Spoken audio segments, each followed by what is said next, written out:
வாழ்க வளமுடன். ஆக்சுவலாக லாஸ்ட் வீடியோவிலே இந்த கொஷின் டாபிக் வந்து நம்ம ஆரம்பித்தாச்சு. So this is a continue of the first video.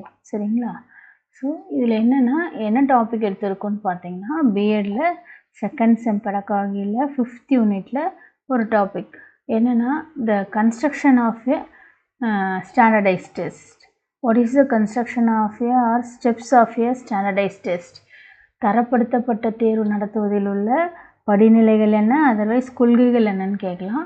Otherwise அடைவுத் தேர்வில் என்றால் என்ன, அடைவுத் தேர்வில் உள்ள படிநிலைகள் என்ன, what is achievement test or define achievement test and explain the steps in the achievement test. ஓகேங்களா? வே ஆஃப் ஆஸ்கிங் எப்படினாலும் இருக்கும். ஸோ இந்த ஃபஸ்ட்டு வீடியோவில் நம்ம என்ன பார்த்தோன்னா, இதில் இருக்கிற இந்த 7 ஸ்டெப்பில் we saw the 4 steps இல்லைங்களா? Weightage of a blueprint, preparation of blueprint, preparation of question paper and then pilot study வரைக்கும் பார்த்துருக்கோம். Now in this video we are going to see item analysis 5th step, 6th one conducting test at macro level and then scoring key 7th.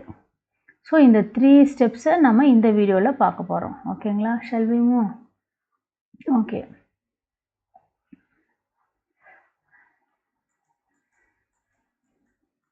இப்போ ரொம்ப முக்கியமான step இது.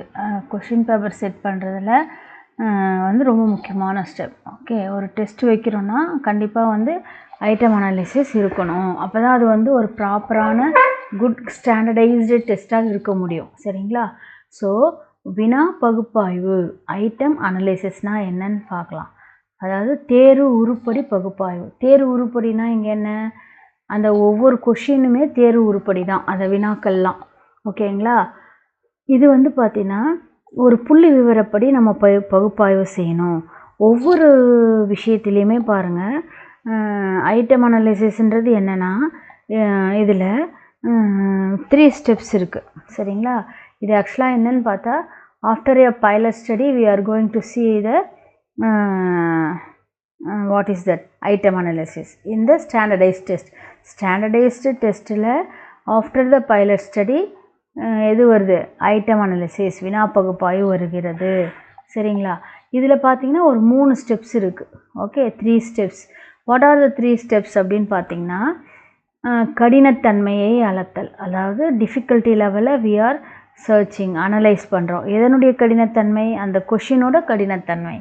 அதே போல் வேறுபடுத்தி காட்டும் திறன், டிஸ்கிரிமினேஷன் லெவல், மாணவர்களை பிரித்தறிதல், யார் ஸ்லோ லேர்னர்ஸ், யார் யாருக்கு எந்த மாதிரியான கொஷின் தேவைப்படும். எப்போயுமே ஒரு கொஷின் வந்து ஃபுல் ஹார்டாகவும் இருக்கக்கூடாது, ரொம்ப ஈஸியாகவும் இருக்கணும், ஆவரேஜாக இருக்கணும். ஸோ ஒரு கிளாஸ்னால் compulsory there will be 3 types of students இல்லைங்களா? Gifted, average and then slow learners. So எல்லாருக்கும் ஏற்ற மாதிரி இருக்கணும், எல்லோரும் தனித்து காட்டுற மாதிரி இருக்கணும் கொஷின்ஸ். ஓகே, அடுத்து 3வது கவனச்சிதைப்பான், டிஸ்ட்ரக்டார்ஸ். இந்த டிஸ்ட்ரக்டார்ஸை பொறுத்த வரைக்கும் என்னென்னா அப்ஜெக்டிவ் டைப்ஸில் வரும். இப்போ ஒரு கொஷின் இருக்குன்னா அது ஏபிசிடி ஆன்சர்ஸ் ஏதாவது ஒன்று நீங்கள் செலக்ட் பண்ணணும். மோரார்லெஸ் பார்த்தீங்கன்னா எல்லாமே ஆன்சர் கரெக்டாக இருக்கிற மாதிரியே இருக்கும். ஒரு குழப்பம் அந்த மாணவர்களை கன்ஃபியூஸ் பண்ண வைக்கும். நல்லா அண்டர்ஸ்டாண்ட் பண்ணி படித்தவங்களால் மட்டும்தான் அட்டென்ட் பண்ண முடியும். அதுதான் வந்து நம்ம என்ன சொல்கிறோன்னா டிஸ்ட்ரக்டார்ஸ். ஓகே ஓகே, இப்போது ஒன்றா பார்க்கலாம். இப்போ இதில் 3 ஸ்டெப்ஸ் இருக்குதுன்னு சொல்லிட்டோம். வாட் ஆர் தே? கடினத்தன்மையாளதல், வேறுபடுத்தி காட்டும் திறன், and then கவனச்சிதைப்பான். அதில் 3 ஸ்டெப்ஸுமே இப்போ பார்த்தீங்கன்னா ஐட்டம் அனலைசிஸில் 2 டைப் இருக்குது. என்ன? மார்க் வைஸ் மதிப்பெண் அடிப்படையில் அனலைஸ் பண்ணுறது, இன்னொன்று கொஷின் வைஸ் அனலைசிஸ். இந்த 2 டைப்புக்குமே நம்ம இதை வந்து ஐடென்டிஃபை பண்ண போகிறோம். மேக்ஸிமம் பார்த்தீங்கன்னா difficulty level, discrimination level, distractor will be comes under the question wise. சரிங்களா? ஏன்னா கொஷின் வைஸில் தான் பார்த்தீங்கன்னா அப்ஜெக்டிவ் டைப்ஸ், அதாவது வெரி ஷார்ட் ஆன்சரும் இருக்கும், ஷார்ட் ஆன்சர் இருக்கும், எஸ்ஏ டைப் இருக்கும். ஓகே, ஸோ மார்க் வைஸ்ன்னு பார்க்கும்போது இந்த 2 மட்டும் வரும். சரிங்களா? டிஃபிகல்ட்டி லெவலும் டிஸ்கிரிமினேஷன் லெவலும் வரும். ஓகே, சரி. இப்போ ஃபஸ்ட்டு நம்ம என்ன பார்க்கலாம், இந்த 2 டைப்ஸில் மார்க் வைஸ் அனாலிசிஸ் என்னன்னு பார்க்கலாம். மதிப்பெண் வாரியான பகுப்பாய்வு. அந்த மதிப்பெண் வாரியான பகுப்பாய்வு என்ன பண்ணலாம்? இதில் மதிப்பெண் வாரியான பகுப்பாய்வில் என்ன சொல்கிறோன்னா, ஒவ்வொன்றும் எதை ஃபோக்கஸ் பண்ணுது அப்படின்னு பார்த்திங்கன்னா, வெயிட் டிஸ்ட்ரிபியூஷனும் ஸ்கோரோட ரேட்டிங்கும். ஸ்கோர் டயர்னால் ஸ்கோர் ரேட்டிங் மார்க்கு. ஏன்னா நம்ம மார்க் வைஸ் தானே நம்ம பண்ணுறோம்.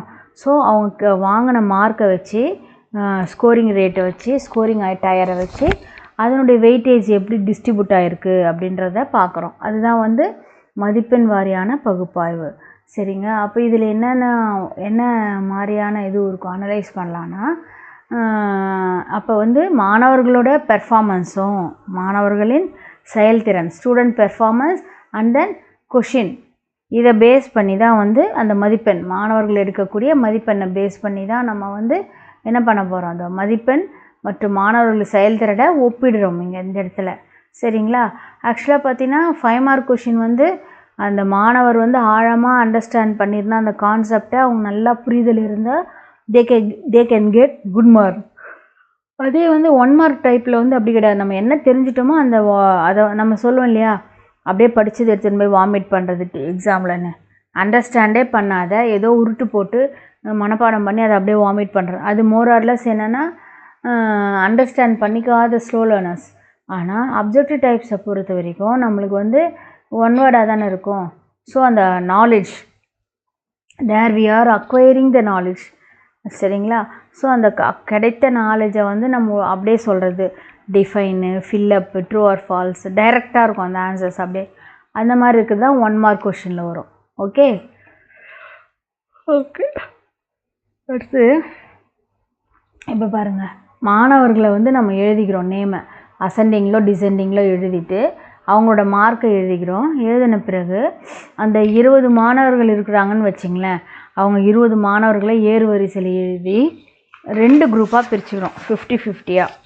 அப்படி 50-50 பிரிக்கும்போது மேலே இருக்கிற 10 மெம்பர்ஸ், ஏன்னா இருக்கிறது 20 மெம்பர்ஸ், அதில் மேலே இருக்கிற 10 மெம்பர்ஸ் பார்த்திங்கன்னா ஹை பெர்ஃபார்மன்ஸ் குரூப், அதாவது இந்த டாப் 10 ஸ்கோரிங் ஸ்டூடெண்ட்.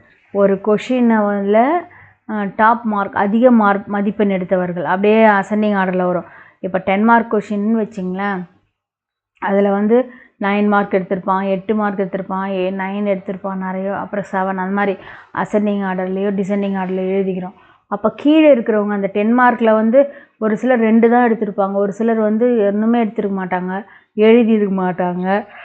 அப்படி இருக்கும்போது அதை வந்து லோ பெர்ஃபார்மன்ஸ் குரூப்புன்னு சொல்கிறோம். அப்போ கீழேருந்து ஒரு 10, மேலேருந்து ஒரு 10, 2 10 பிரிச்சிடுறோம். 50-50 பிரித்த பிறகு அந்த மேலே இருக்கிற 10ல் இருக்கிற ஸ்டூடெண்ட்ஸை வந்து நம்ம என்ன சொல்கிறோம், NH. டாப் 10ல் வந்து எத்தனை பேர் நல்ல மார்க் எடுத்திருக்காங்க அப்படின்றது தான் NH, கரெக்டான மார்க்கு. அப்போ கீழே இருக்கிறவங்கள வந்து எத்தனை பேர் வந்து மார்க்கு குறைவாக எடுத்திருக்காங்கன்றது லோ பெர்ஃபார்மன்ஸ் குரூப். சரிங்களா.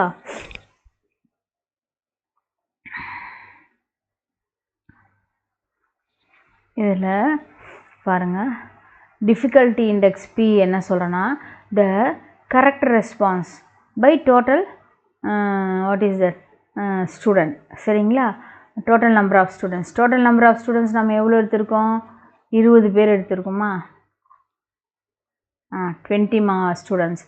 ஸோ கீழே ஆட்டோமேட்டிக்காக 20 வந்துடும். டோட்டலாக கரெக்ட் ரெஸ்பான்ஸ் தந்தவங்க யார், அந்த 20 பேர்லன்றதை இங்கே எழுதுகிறோம். அதே போல் டிஸ்கிரிமினேஷன் இண்டெக்ஸ் பார்த்தீங்கன்னா high group correct minus low group correct. அதாவது மேலே இருக்கிற 10ல் ஹையில் அதிகமாக எடுத்துருக்கிறவங்க எத்தனை பேர், லோ குரூப்பில் கீழே இருக்கிற 10ல் கரெக்டாக ஆன்சர் மார்க் எடுத்துருக்கோங்க எத்தனை பேர், பை NH ஆர் NL. ஏன்னா ரெண்டுமே ஈக்குவல் 10-10 தான் இருக்குது இல்லைங்களா.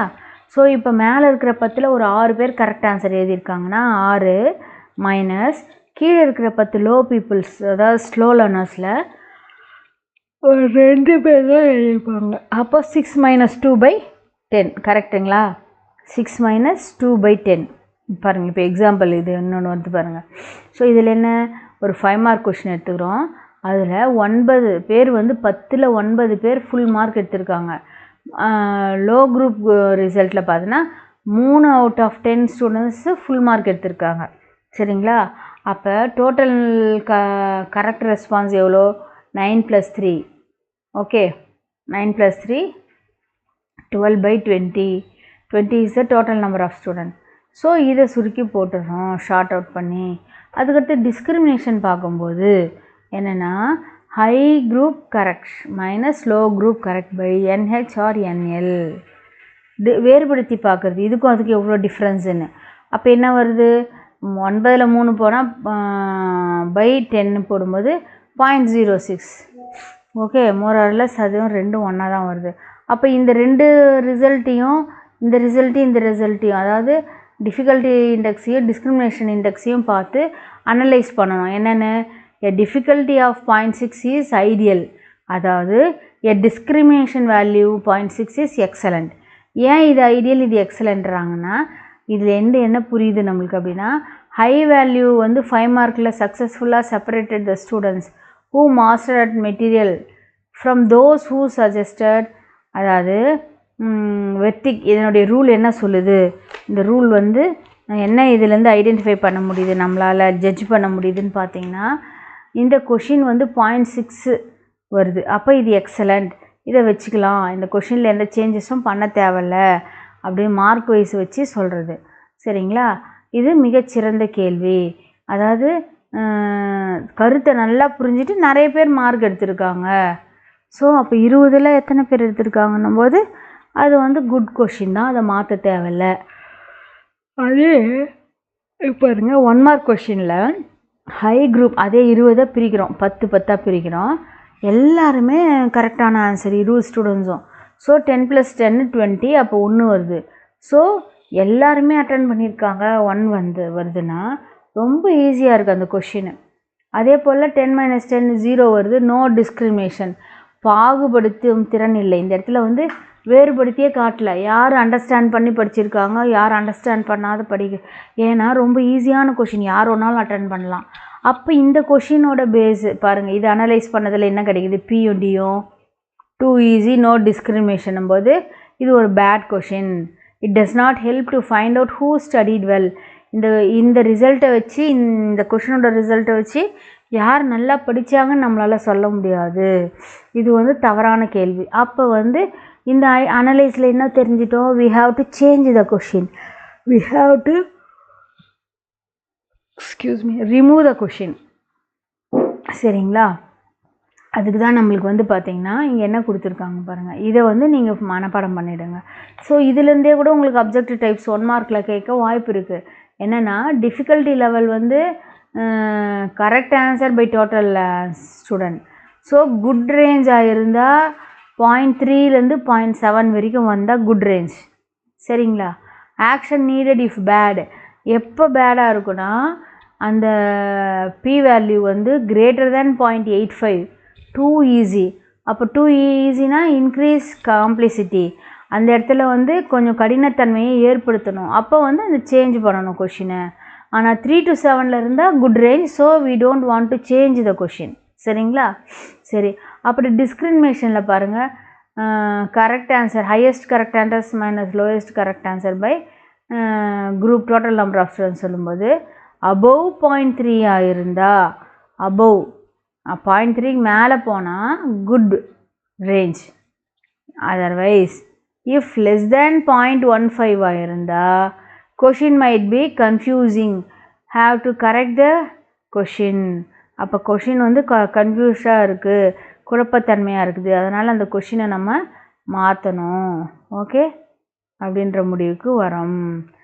சரிங்க, அடுத்து வந்து கொஷின் வைஸ் அனாலிசிஸ் பார்க்க போகிறோம். Okay, 1 second. ஆக்சுவலாக பார்த்திங்கன்னா இப்போ நம்ம கொஷின் வைஸ் அனாலிசிஸ் பார்க்க போகிறோம். சரிங்களா, சரி. இப்போ கொஷின் வைஸ் அனாலிசிஸ் இவ்வளோ நேரம் நம்ம பார்த்தது என்ன, மார்க் வைஸ் அனாலிசிஸ். சரிங்களா, இப்போ பாருங்கள், அந்த கொஷினோட குவாலிட்டி, அதனோட டிஃபிகல்ட்டி, அதனுடைய பெர்ஃபார்மன்ஸ் எப்படி இருக்கும், அதாவது டிஸ்ட்ரக்டார்ஸ், அதுதான் வந்து நம்ம இதில் பார்க்கணும். சரிங்களா, இப்போ இதில் என்ன சொல்லணும்னா அங்கே எப்படி பண்ணோம் அதே போல் தான் 2 குரூப்பாக பிரிக்கிறோம். என்ன, அப்பர் குரூப் வந்து ஒரு குரூப்பும் செகண்ட் குரூப் லோயர் குரூப்பும் பிரிச்சுட்டு அதில் அப்பர் குரூப்பில் என்ன இருக்கும், டாப் பெர்ஃபார்மன்ஸ் இருக்கும். சரிங்களா, லோயர் குரூப்பில் வந்து பாட்டம் அப் பெர்ஃபார்மன்ஸ், அதாவது இது வந்து 3 பாயிண்ட் ஸ்கேலாகவும் பிரிக்கலாம். இது வந்து இந்த இதுவும் எடுத்துக்கலாம், இல்லை நீங்கள் ஆஃப் த ஸ்டூடெண்ட்ஸ்னாலும் பிரிச்சுக்கலாம். இதை 27% ஹையாகவும், இங்கே கீழே ஒன்று, நடுவில் ஒன்று, சென்டர் ஒன்று, லோயரில் ஒன்றும் பிரிக்கலாம். அங்கே வந்து 50-50 பிரித்தோம், இங்கே 3ஆக பிரிச்சுருக்காங்க. எந்த எக்ஸாம்னாலும் நீங்கள் எடுத்து எழுதுங்க. ஓகே, சரி. இதில் ஃபஸ்ட்டு பார்த்தீங்கன்னா லெவல் ஆஃப் டிஃபிகல்ட்டி, கடினத்தன்மையை அறிதல். இந்த கடினத்தன்மையை அறிதலில் பார்த்தா என்னென்னா, இதில் ஒரு ஃபார்முலாஸ் இப்போ அங்கே 2 பார்த்தோம் இல்லையா, அதே போல் இதில் பார்த்திங்கன்னா நம்மளுக்கு என்ன சூத்திரம் வந்து என்ன, அந்த பியோட வேல்யூ, டியோட value, and then how to select the distractors, 3 டைப்ஸுக்கு பார்க்கணும். இதில் பாருங்கள், இதில் என்னென்னா ஆர், அதாவது என்ன, RU number of correct answers in the upper group, மேல்நிலை குழுவில் சரியாக பதிலளித்தவர்கள், அது வந்து upper RU, right answer. Right answer இந்த லோயர் குரூப், கீழ்நிலை குழுவில் சரியாக பதிலளித்தவர்கள். டோட்டல் நம்பர் ஆஃப் ஸ்டூடெண்ட்ஸ் இந்த upper group and total number of students இந்த லோயர் குரூப். ஸோ இது ரெண்டுமே மேக்ஸிமம் ஈக்குவலாக தான் இருக்கும். அந்த பர்சன்டேஜ் பிரிக்கும்போது 50-50 பிரிக்கணும், இல்லாட்டி 3 பாயிண்ட் ஸ்கேலாக பிரிக்கும்போது 27% வரும். சரிங்களா, அதுதான் நம்ம இங்கே போட்டிருக்கோம். 3 பாயிண்ட் ஸ்கேல் இது 1 2 3, 27 ஹையரும் 27 லோயர், இது ஒரு 27. இதுனா பிரிங்க, இல்லை 50-50 எடுத்துங்க, ஈஸியாக இருந்தால் உங்களுக்கு. சரிங்களா, அப்போ இதில் பார்த்தீங்கன்னா பின்றது என்ன, difficulty level, level of difficulty, கடினத்தன்மை அறிதலில் RU plus RL by NU plus NL. அதாவது மேல்நிலை குழுவில் இருக்கிற சரியாக பதிலளித்தவங்க ப்ளஸ்ஸு என்யூனா அந்த எத்தனை ஸ்டூடெண்ட்ஸ் அதில் இருக்காங்க அப்பர் குரூப்பில், லோயர் குரூப்பில் எத்தனை இருக்காங்க அப்படியே எடுத்துக்கிறோம். அதன் பிறகு ஆர்எல், லோயர் குரூப்பில் இருக்கிற ரைட் ரெஸ்பான்ஸ் பர்சன்ஸ். ஸோ அப்படி கண்டுபிடிச்சி பியோட வேல்யூ ஆனது 0.30 0.70 இருந்தால் that question is the ideal one, சிறந்த கேள்வி. we don't want to change the question, அப்படியே வச்சுக்கலாம், அதில் எந்த வந்து கரெக்ஷன்ஸும் இல்லை. if suppose the p value is என்ன less than 0.3 ஆயிருந்தா மிக கடினமான கேள்வின்னு அர்த்தம். 0.3 விட ரொம்ப குறைவாக இருக்குது மார்க்குன்னா அந்த பியோட value bad question, too hard, not bad, it's too hard, ரொம்ப டிஃபிகல்ட்டான கொஷின். ஸோ டிஃபிகல்ட்டான கொஷினாக இருந்தாலும் we have to change. சிறந்த கேள்வி ஐடியலாக இருந்தால் தான் 0.3 0.7 இருந்தால் தான் நம்ம வந்து அந்த கொஷினை மாற்ற தேவையில்ல. லெஸ் தேன் 0.3 ஆகவோ கிரேட்டர் தேன் 0.7 ஆகவோ போனால், கிரேட்டர் தேன் 0.7னா பாருங்கள் மிக எளிய கேள்வி, இட்ஸ் டூ ஈஸி, ரொம்ப டூ ஈஸியாகவும் இருக்கக்கூடாது, மிக கடினமாகவும் டூ பேடாகவும் இருக்கக்கூடாது. ஸோ அந்த மாதிரி இருந்தால் லெஸ் தேன் 0.3 ஆகவோ கிரேட்டர் தேன் 0.7 இருந்தால் இந்த 2 ஆப்ஷனில் வந்துச்சுன்னா we have to change the question. if that p value is 0.3 to 0.7னா எங்கே இருக்கணும் நம்மளுக்கு சிறந்த கேள்வி, we don't need to change. ஓகேங்களா, இதுதான் வந்து லெவல் ஆஃப் என்னது டிஃபிகல்ட்டி, கடினத்தன்மையை அறிதல்.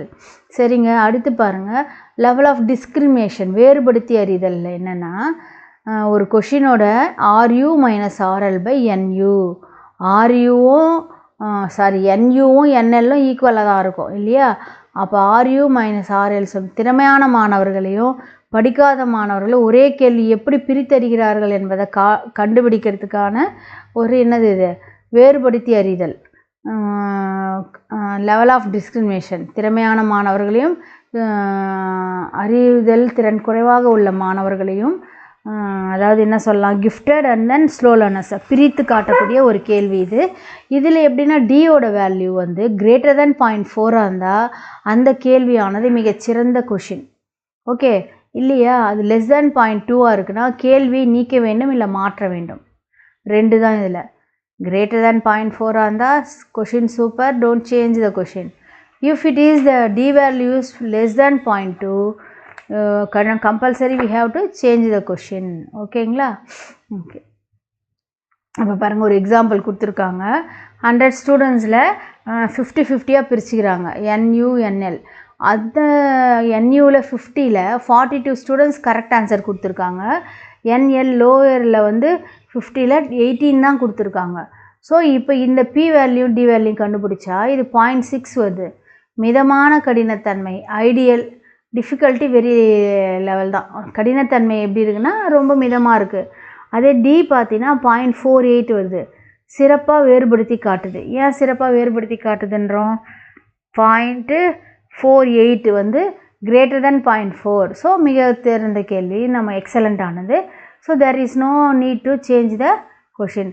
அப்போ successfully differentiate high achievers from the lower achiever. High அச்சீவர்கிட்டேருந்து லோயர் அச்சீவரை கரெக்டாக வேறுபடுத்தி காட்டுது. So no need to change the question. புரியுதுங்களா? அடுத்து பாருங்கள், டிஸ்ட்ரக்டார்ஸ். Third one, கவனச்சிதைப்பான்கள். இந்த கவனச்சிதைப்பான்கள் எப்படி சொல்கிறோம்? மல்டிபிள் சாய்ஸ் கொஷினில் கொடுக்கப்பட்டுள்ள தவறான பதில்கள், தவறான ஆப்ஷன்ஸ் இருக்குது இல்லையா, அதை திறம்பட செயல்படுறது என்ன என்பதை ஆய்வதே மாற்று விடைகள் பகுப்பாய்வுன்னு சொல்லலாம். இந்த கவனச்சிதைப்பான்களை மாற்று விடை பகுப்பாய்வுன்னு சொல்லலாம். எப்போவுமே பார்த்திங்கன்னா இது மல்டிபிள் சாய்ஸ் கொஷினில் ஒரு 4 ஆப்ஷன் வருதுன்னா அதில் மாணவர்களை கரெக்டாக டிஸ்ட்ராக்ட் பண்ணணும். அந்த மாதிரி இருக்கிறது தான் சிறப்பான கேள்வின்றாங்க. அந்த தவறான பதில்களை நாம் மாற்று விடைகள் டிஸ்ட்ரக்டார்ஸை கவனச்சிதைப்பான்னு சொல்கிறோம். அதாவது ஒரு பதில், ஒரு ஆப்ஷன் வந்து மற்ற ஆப்ஷனை பொருத்துவது போலவே தெரியும், எல்லாமே ஆன்சர் பண்ணுற மாதிரியே இருக்குமா. ஆனால் தேர்வு செய்வதில் இந்த ஆப்ஷனில் எதை செலக்ட் பண்ணுன்றதுல ஒரு கஷ்டம். ஏன்னா எல்லாமே கரெக்டாக இருக்கிற மாதிரியே இருக்கும். அப்போ வந்து ஒரு கண்டென்ட்டை நல்லா படிச்சிருக்கிற மாணவனால தான் அந்த ஆன்சரை அண்டர்ஸ்டாண்ட் பண்ண முடியும். அதுதான் வந்து டிஸ்ட்ரக்டார்ஸ். ஸோ இங்கே என்ன சொல்கிறாங்க? ஒரு சிறந்த மாற்று விடை என்பது பாடத்தை நன்றாக படித்த மாணவர்களை ஏமாற்றக்கூடாது. ஆனால் அரைகுறையாக படிச்சிருக்கிறவங்கள வந்து படிக்காத மாணவர்களையும் தன் பக்கம் இருக்கும், இது இருக்குமா அது இருக்குமான்னு அவங்கள வந்து கன்ஃபியூஸ் பண்ணி வர்றது. அதுதான் வந்து குட் டிஸ்ட்ரக்டார்ஸ். சரிங்களா? அப்போ சிறந்த தவறான பதில் டிஸ்ட்ரக்டார்ஸ் 2 தகுதிகளை பெற்றிருக்கணும். ஒன்று என்ன? குறைந்தபட்ச ஈர்ப்பு இருக்கணும். அதாவது தேர்வெழுதிய மொத்த மாணவர்களில் குறைந்தது 5% பேராவது அந்த தவறான பதிலை செலக்ட் பண்ணியிருக்கணுமா, கன்ஃபியூஸ் பண்ணியிருக்கணும். அட்லீஸ்ட் ஒரு 5% கன்ஃபியூஸ் பண்ணி தவறான ஆன்சரை செலக்ட் பண்ண வைக்கிறது. அதே போல் நெகட்டிவ் டிஸ்கிரிமினேஷனாக எதிர்மறை வேறுபாடுனா என்னென்னா, திறமையான மாணவர்களை விட அப்பர் குரூப்பில் பின்தங்கிய மாணவர்கள் லோயர் குரூப்பில் இருக்கிறாங்க பாருங்கள், அந்த தவறான பதிலை அதிகமாக தேர்ந்தெடுக்க வேண்டும். 2 விஷயம். ஒன்று வந்து கன்ஃபியூஸ் பண்ணுற மாதிரி இருக்கணும், இன்னொன்று ஸ்லோ லேர்னர்ஸ் அதிகமாக இருக்க வந்து அவங்க செலக்ட் பண்ணியிருக்கணும். அந்த மாதிரி இருந்தால் அந்த கொஷின் ஆனது குட்டுன்னு சொல்கிறாங்க. அப்போ அப்படி இருக்கும்போது அதனோட இது எப்படி இருக்கும்? 100 ஸ்டூடெண்ட்ஸ் இருக்காங்கன்னா அப்பரில் 50யும் லோயரில் 50 இருக்காங்க. ஆப்ஷன் பி தான் கரெக்டு. ஆனால் அவங்க என்ன பண்ணுறாங்கன்னு பாருங்களேன், ஆப்ஷன் ஏவை 2 பேர், ஆப்ஷன் பி 42, ஆப்ஷன் சி 5 பேர். அப்போ ஓபிடி வந்து என்ன? 1. அதே போல் 12, 18, 15. ஸோ நிறைய பேர் 18 கரெக்ட் ஆப்ஷனை தான் செலக்ட் பண்ணிக்கிறாங்க.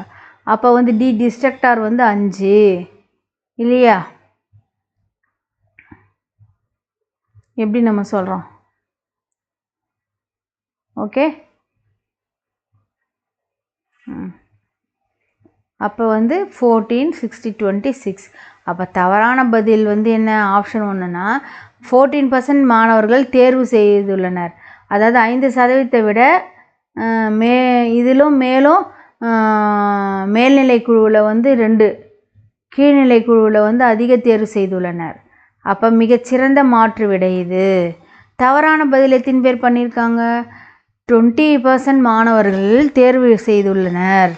அப்போ கீழ்நிலையில் குழுவினரில் 15 பேர் இதில் ஏமாந்துருக்குறாங்க. மிகச்சிறந்த மாற்று விடை. அப்போ புரிஞ்சுக்கா, கரெக்ட் ஆன்சருன்னு செலக்ட் பண்ணியிருக்காங்களாம். அதில் கொஞ்சம் அந்த கடினத்தன்மை இருக்கணுன்றாங்க. ஓகே. ஸோ தவறான பதிலில் வந்து இதை வெறும் 6 மாணவர்களே தேர்வு செய்துள்ளனர். இதில் 5% விதியை தாண்டினாலும் மிக குறைவான மாணவர்களை ஈர்த்துள்ளது. அப்போ பலவீனமாக மாற்று விடை, இதை மாற்றி அமைக்க வேண்டும். இது டி வந்து செலக்ட் பண்ணியிருக்காங்கன்னா இது ரொம்ப பலவீனமான மாற்று விடை, அதை மாற்றி அமைக்கணும். ஏன்னா இது வந்து தவறான பதில், ஆனால் வெறும் 6 பேர் தான் செலக்ட் பண்ணியிருக்காங்கன்னா அப்போ அது வந்து என்ன? டிஸ்ட்ரக்டார் என்ன பண்ணணும்? நிறைய பேர் செலக்ட் பண்ண வைக்கணும். அதுதானே டிஸ்ட்ரக்டாரு, அதனோட வேலையே. அதனால் வந்து இது குறைவாக இருக்கிறதுனால பர்சன்டேஜ் இதை மாற்றணும், இந்த ஆப்ஷனை மாற்றணுன்றாங்க. புரியுதுங்களா? அடுத்து பாருங்கள், ஸோ இப்போ எல்லாமே ஐட்டம் அனலைசிஸ் பண்ணிட்டோம். பைலட் ஸ்டடி பண்ணி ஐட்டம் அனலைசிஸ் பண்ணி அதில் கரெக்ஷன்ஸ் என்னென்ன வேணுமோ அதெல்லாம் பண்ணியாச்சு. இந்த கொஷின் வச்சுக்கலாம், இது வச்சுக்க வேணாம், அதெல்லாம் பார்த்து திரும்ப இன்னொரு கரெக்ஷன் பண்ண கொஷினை கரெக்ட் பண்ண கொஷினை வந்து செட் பண்ண பிறகு பெரிய அளவில் தேர்வு வச்சிருது. திருத்தப்பட்ட இறுதி வினாத்தாளை கொண்டு இலக்கு வைக்கப்பட்ட அனைத்து மாணவர்களுக்கும் பொதுவான தேர்வு நடத்தின பிறகு என்ன அடுத்து லாஸ்ட்டு ஸ்கோரிங் கீ தான். ஸ்கோரிங் கீயில் என்ன தேர்வுத்தாளை திருத்துவதில் என்னென்ன முறைகள் பாருங்கள். வெவ்வேறு ஆசிரியர் திருத்தினாலும் ஒரே மாதிரியான மதிப்பெண் வரணும். அப்போ அதுக்காக தான் என்ன கொடுக்குறாங்க, அப்போ மதிப்பீட்டு திறவுகோல் என்பது ஒரு தேர்வின் விடைத்தாளை திருத்துவதற்காக முன்கூட்டியே தயாரிக்கப்படும் ஒரு அதிகாரப்பூர்வ வழிகாட்டி. அதிகாரப்பூர்வ வழிகாட்டினா ஒரு அஃபிஷியலான கைடு, ஒரு வழிகாட்டி அல்லது ஆவணம் சொல்லலாம். வினாத்தாள் தயாரிக்கும் போதே இந்த மதிப்பீட்டு திறவுகோலும் சேர்ந்தே தயாரிக்கப்படணும். அப்போ என்னென்ன மாதிரி ஸ்கோரிங் கீ இருக்கும்? மதிப்பீட்டு திறவுகோல் முக்கிய கூறுகள். 1 காம்பனன்ட்ஸ் என்னென்னு பார்த்தீங்கன்னா சரியான விடைகள், கரெக்ட் ஆன்சர். கொள்குறி வினாக்கள்னால் மல்டிபிள் சாய்ஸ் கொஸ்டின் வந்து சரியான விடைக்குரிய ஆப்ஷன்ஸ், விடை துல்லியமாக குறிக்கப்பட்டிருக்கும். சரிங்களா, ஏன்னு கரெக்டாக குறிக்கிறது. பகுதி மதிப்பெண் பகிர்வு என்னென்னா ஸ்டெப் வைஸ் மார்க்கு ஸ்ப்ளிட்டிங். கணக்குகள், அறிவியல் சமன்பாடுகள் அல்லது பெரிய வினாக்களுக்கு ஒவ்வொரு படிநிலைக்கும் ஸ்டெப்பு கரெக்டாக கொடுத்துருக்கணும். இப்போ ஒரு 5 மார்க் கொஷின் மேக்ஸ் தரேன்னா அதில் ஃபார்முலா எழுதியிருக்கணும், அதுக்கு 1 மார்க்கு. அப்புறம் அந்த சப்ஸ்டியூட் பண்ணியிருக்கணும். சைடில் வந்து கேல்குலேஷன் போட்டு அந்த கேல்குலேஷனை சப்மிட் பண்ணியிருக்கணும். ஏக்கு இவ்வளோ, பிக்கு இவ்வளோ, இந்த மாதிரி. அதுக்கு 2 மார்க்கு. இறுதி ஆன்சருக்கு 1 மார்க்குன்னு சொல்லிவிட்டு நம்ம ஸ்டெப் பை ஸ்டெப்பாக நம்ம மார்க் தரோம்.